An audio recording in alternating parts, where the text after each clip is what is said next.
Good evening, ladies, gentlemen, and others. No, we wouldn't have any others in this crowd, would we? I'm Robert McBride of All Classical Portland. I have a cold. I'm not doing a Pavarotti impersonation. I just want to have this with me. I have a cough drop in my mouth. I apologize for both of those things. But I don't want to have a coughing fit during the middle of this conversation with Christoph Koenig, guest conductor tonight with the Oregon Symphony. Good evening. Is it okay if I sit down? Please. And I'm a little surprised and very happy to report that Joe Cantrell is here tonight with his magic video camera. Joe always videotapes the pre-concert chats on Saturday nights, and he did that with Krista Wessel, my colleague at All Classical Portland, whose birthday is today, by the way, and Ted Botsford of the orchestra. So that one's already posted at allclassical.org, and Joe tells me that he'll have tonight's conversation posted there tomorrow morning. Now you know. Welcome back to Portland and the Oregon Symphony, and I've heard only good things about you. This is very charming of you. Thank you. It's nice true. lie.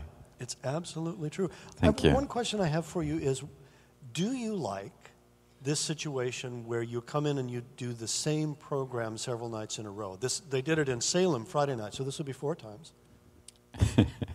He is asking me a lot of difficult questions. I can't really ask that quickly. But to be honest with you, 4 times in a row is relatively much. So whether I like it or not, this is the way it is. So we try to reinvent ourselves every night. And I think the only thing which really, even if I have a little down or a little flaw in my energy or whatsoever, which motivates me every night, is that it's other people every night. We are the same, but the people are different. Yeah, yes. Thank you for being here. This is a really interesting concert. Of course, the Oregon Symphony is like any symphony orchestra. There's a music director and there's an artistic administrator, and they cook up programs and repertoire. But in this case, with a guest soloist and a guest conductor, you both must have been involved in that process, right? Yes, that's pretty standard fare. Of course, you discuss with the orchestra. Sometimes they ask you, sometimes they suggest things, and then you say, well, that's not quite my thing, or yes, this is absolutely my fare. And yeah, but I mean, it's like everything in life, you negotiate things. Mm-hmm. Is there anything on this program that you had not conducted before? Yes. Basically, the entire first half. Well, that keeps it interesting. Yes.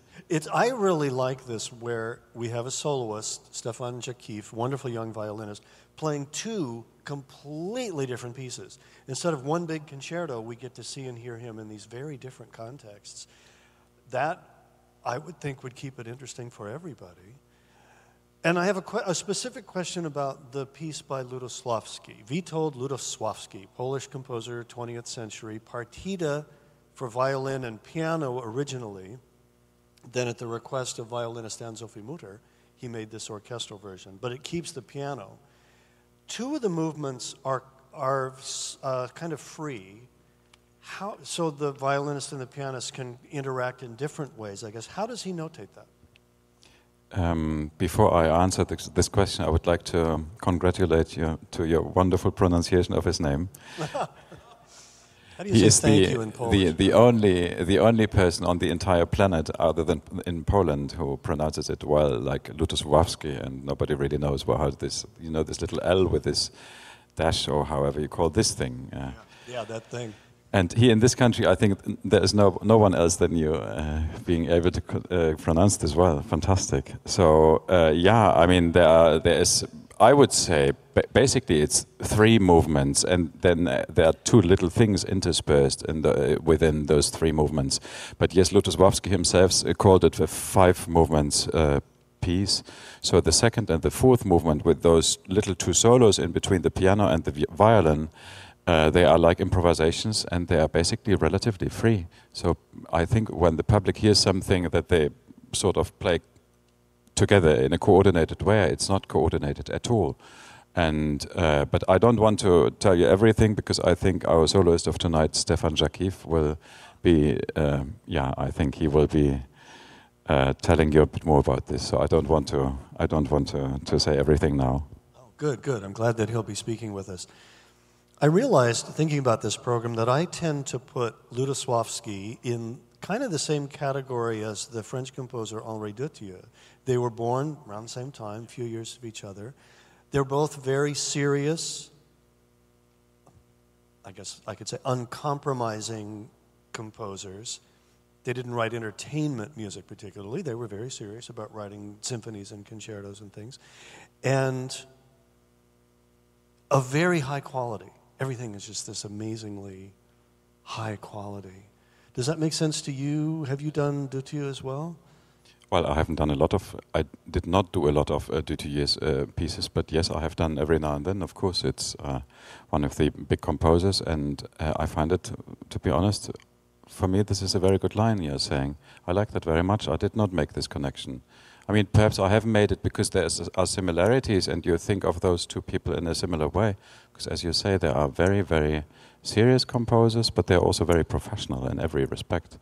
And but still, I think it is. I mean, entertaining. Yeah. Well, what is entertaining? I mean, Rachmaninoff's Second Symphony certainly is entertaining. I'm not entirely certain whether all of you would find the Fifth Symphony of Beethoven entertaining. I would say yes, it is very entertaining, but of course, entertaining on a relatively high level. He surprises us. He is bombarding us with the first attack, da-da-da-dee, in the second half. But is this entertaining? Yes, I think it is entertaining. And to a certain degree, I also find Lutoslawski entertaining. There are moments when he is just holding the breath and you don't really know where it goes. So it is entertaining, but not in a superficial way, I would say. And then there's the Dvorak romance.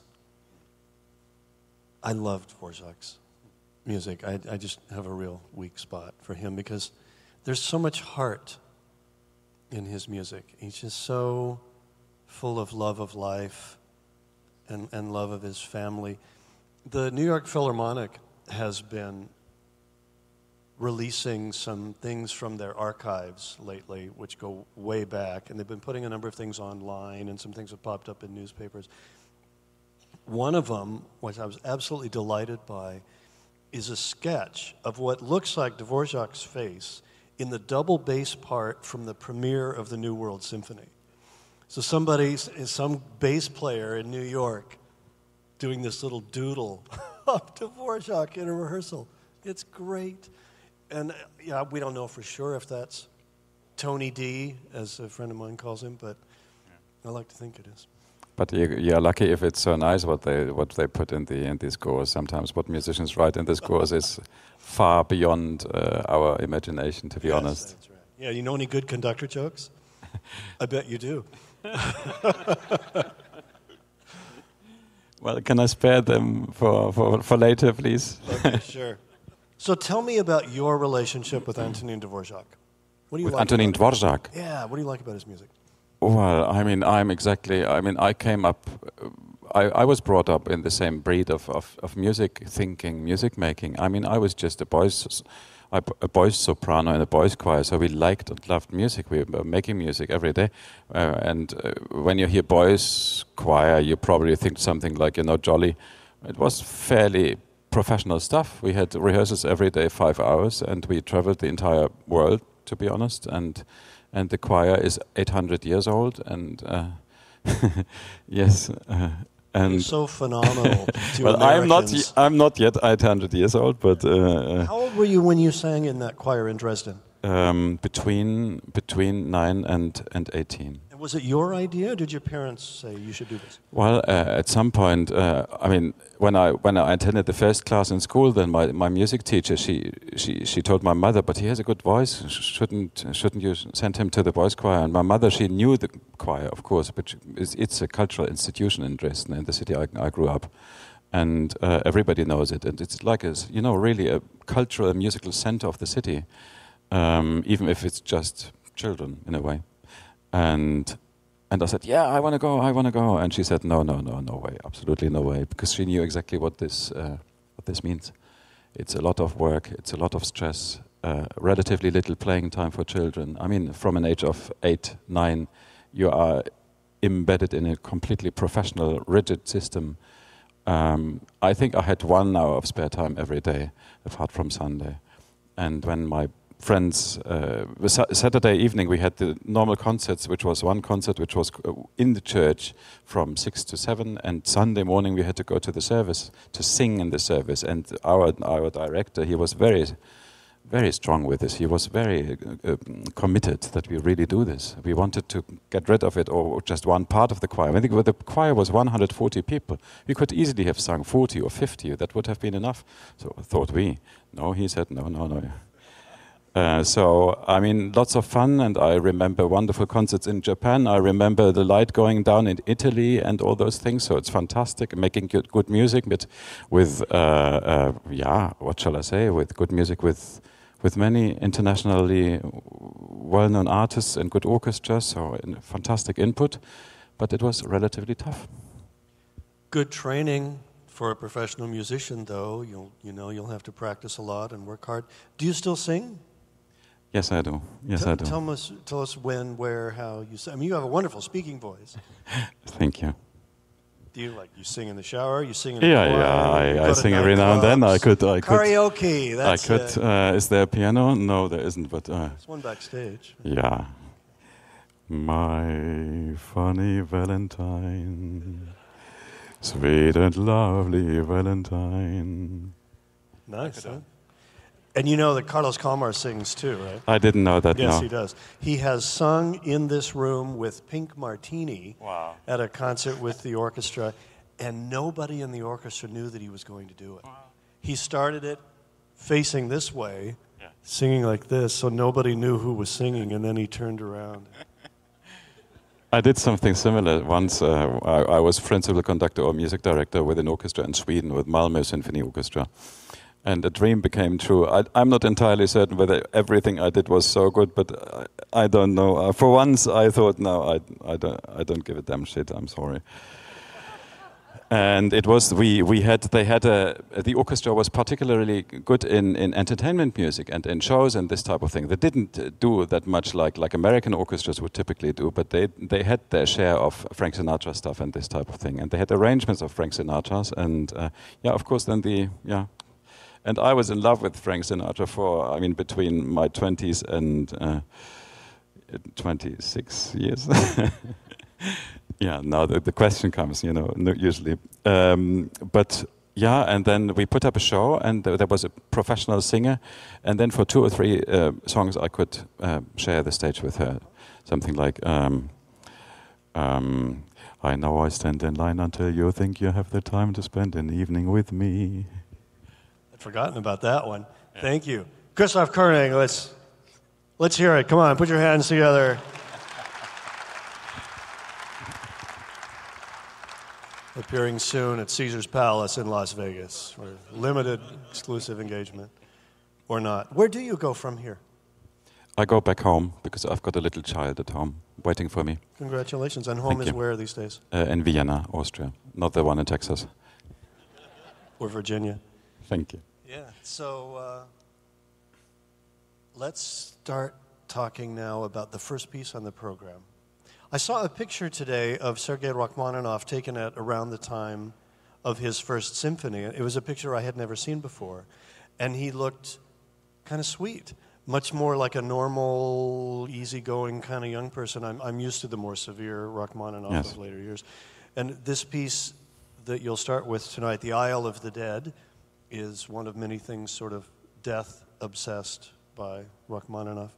What about this piece made you want to do it? The death obsession. It's coming your way. You may as well be open to the idea, No, well, the piece is very strong, I believe. I find there's an enigma in the piece, I really believe. And if I have solved the riddle, I can't really tell you yet. I'm still struggling, as it's the first time I'm doing the piece. But I find, for instance, the Second Symphony of Sergei Rachmaninoff much more easy to understand. It's much more open and direct, and wonderful melodies all over the place, and strong rhythms. This Isle of Dead is, of course, like the famous painting it's referring to. I think this painting by Böcklin in those times, I mean, it was very famous in Germany and German-speaking countries, but it was even more famous in Russia. So the reflection of this particular painting with this Isle of Dead, which, by the way, I think has been repainted 5 or 6 times by the same painter, by Böcklin, had a very strong impact on the Russian psyche. So it's not only Rachmaninoff who referred to this painting. There was a shadow everywhere. It's a bit like Manon Lescaut. Manon Lescaut, I don't know whether you know, but the idea of the grisette had also a very, very strong impression in Russia. So the Russians believe almost they possess the idea of Manon Lescaut and grisette, and likewise the Isle of Dead. So basically, I think there's a lot of Russian darkness and death wish, of course, or something beyond and bit metaphysical in the piece. Yeah, I think the enigmatic part of the piece has attracted me very much. I read a little bit about that. There's some supposition about a love interest that Rachmaninoff had, that he also wrote a song for her, and that she was with some other man, and maybe that was wrapped up in his thoughts about this, but we don't know for sure.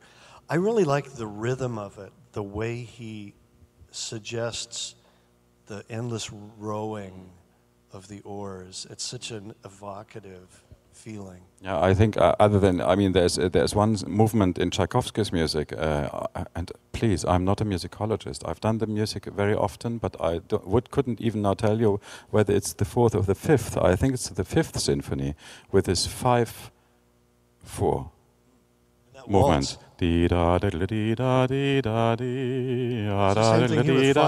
And you would not think, because 5 is so odd, it couldn't be odder. It couldn't be that graceful. No, and I think in this piece, this 5/4 rhythm, or 5/8 basically, is equally mesmerizing, and you don't really know where it comes from. But it's not. There's nothing odd about it. It comes in a very natural way.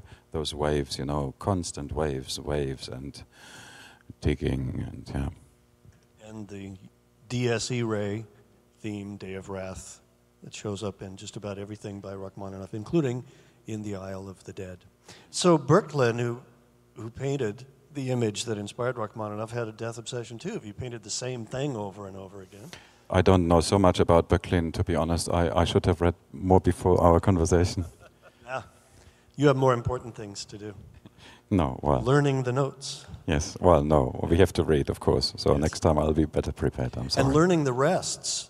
You know, the very first thing in Beethoven's 5th Symphony is not a note. It's a rest. Yeah, yeah. Have you ever had a disaster at that moment where people just could not come in together? Well, I mean, this it's an interesting question. You know, of course we are afraid. We are afraid of not doing anything. You know, I mean, we get money for chopping the air, and nobody really. I mean, yeah. I mean, and sometimes the musicians think, "What is he doing?" I mean, he gets more money than I get, and which basically, with all the respect, is only after you have really achieved a fair deal of good things in your career. If you really make more money than the musicians, usually that is not so normal. But anyway, I mean, yes, this very beginning of the symphony is for us is enigmatic too, and very difficult. Yeah, it is difficult, and we are afraid, and we are shitting in our pants every time. You're very direct. Well, in Germany, sometimes we are a bit more direct. Yeah, I'm sorry. Well, you know a thing or two about Beethoven, then, don't you? So, repeats or no repeats? Yeah, we do the repeats. Yes, repeats, okay. We do the we do the repeats because we think people have paid good money to listen to the music. Yeah, and you're paying all these guys. You know, they might as well be working. No, well, we play the repeats. One of the reasons is the symphony is basically 34 minutes or so. So it's relatively short, and some.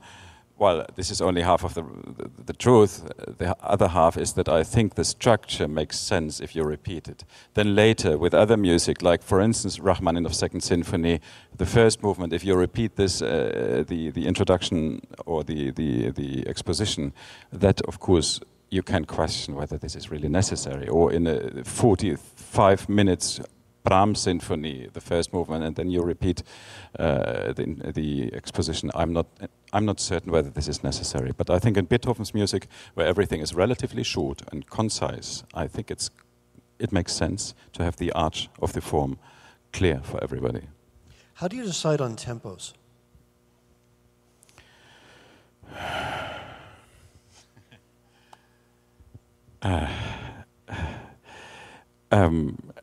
If I answered this question, we probably wouldn't start with a concert tonight. It's a very long and serious discussion, really. I'm not entirely certain whether I could give a very quick answer. I mean, tempos are you talking about Beethoven's tempi or? Well, that's what I was thinking, but you're right, it's a huge subject. You have to be aware of this in every single moment of every single piece you do. How fast are we going here? And how does it relate to this tempo that's coming later? I think it's basically two or three things which decide upon the tempo. One, of course, is the indication of the composer. You think, what has he written? Then you think, does it make any sense? Of course, you take out your metronome and check. And as probably some of you already know, that Beethoven's metronome marks are relatively quick in many movements, especially when he got deaf. He didn't hear very well at the end of his life, so he wrote ever quicker tempi. And then somebody asked him, Maestro, I can hardly play this. And then he said, well, I'm not interested in your fucking fiddle, really. He did say that, that's right, I'd forgotten about that. Wow. He was such a charming guy. Yeah, he was. As you can hear at the beginning of the symphony, how charming he was. You will hear this in the second half of the concert. But of course, I mean, there's this discussion in some symphonies, like the last movement of the 8th Symphony is so quick. If you want to play all the notes, it's hardly possible. So it's really at the edge of being feasible. And then you think, what do they want? Now, I talked to Ansak Chin, the contemporary composer, and she writes very quick tempi as well. So then you think, they might want to push us a bit towards the quick tempo, but they don't expect us to ever achieve it, you know. So what do? And then, of course, the whole, then the atmosphere, the situation, the musicians, there are many components playing a role in this thing. And of course, my body isn't the same every day. So I think when I was a bit younger, I thought I have to be every time the same, and it has to be this, and I realized I wouldn't quite make that. And at some point, I would not physically make it, I would not spiritually make it, I would not mentally make it to be precisely the same as I had thought in the first place. And at some point, I just let go and said, no, I just go with the flow. How I feel, it'll be right. I mean, sorry, this sounds now very liberal. It's not quite that, you know. You have been studying for ages, and you have a very clear opinion about what you are doing or what you should be doing. So I think within reason, you are free. How do you study a score? Do you play it at the piano? I've got a huge mirror at home, and I don't study scores. I look at the mirror, whether I'm beautiful, and... How do I look? Make sure your good side is there. Yeah. Liar.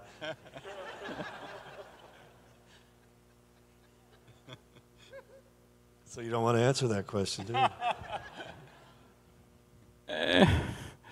He doesn't want to. Some Can you things look at a score and hear it? Yeah. You can. I have to, sorry, within reason again. I mean, Beethoven, yes. Mozart, yes. Rachmaninoff, yes. Almost, depending on things. When it gets to modern contemporary pieces like the Lutoslawski are playing today, I would say no. I have to study, I have to read, I have to play it at the piano if it's necessary, if I don't understand the harmonies. So, I mean, it depends on the complexity of the score. Right. I am in awe of conductors. I really am at the talent and skill and dedication, lifelong dedication that it takes to do what you do. And some of it really is magical. Some of it is pretty concrete. There are these squiggles on the paper, and you know what a half note is in this context. But some of it really is magical. And over again in this room, I've been delighted and astonished and amazed by things that I hadn't heard before in a piece of music. And that's why concerts are so valuable and why coming again and again and again can be so rewarding. Yeah, because at the end of the day, I think what we have to think is it is more about human communication on the very high level. I think there's so much talk about, well, symphonies and we are in the museum. Does this have any context with nowadays life anymore? I don't think this is really the talk. I don't think this is right to ask questions like this. Yes, there is something like a museum because the music is from yesterday. So should we go to concerts? Should we sit in this hall because it's from very much yesterday? I mean, there's so much spirit in this hall, and I think it's about communication. Communication between the musicians, because when they make music, they don't just play the notes. They listen to each other. They communicate with each other. When the oboe solo starts, then everybody listens to her, and so there is a lot of tension within this group, which every public can feel very easily. They might not be able to explain it, but they would feel it, I'm certain. And then, of course, there's communication between the conductor. Perhaps there's communication between Beethoven and us, and then there's the communication between the public and the orchestra, and the conductor and the orchestra, and all those things. I think they are very valuable. And of course, then you have the music, and then there are the little things, details, nicely done details. But I think at the end of the day is we praise human communication. We praise the human experience. This is a good place to wrap up because I cannot top that speech, and I will not even try. Now, you will hear again tonight from the stage from conductor Christoph Koenig and also from Stefan Jakif, our wonderful violinist, who will talk about both pieces that he plays.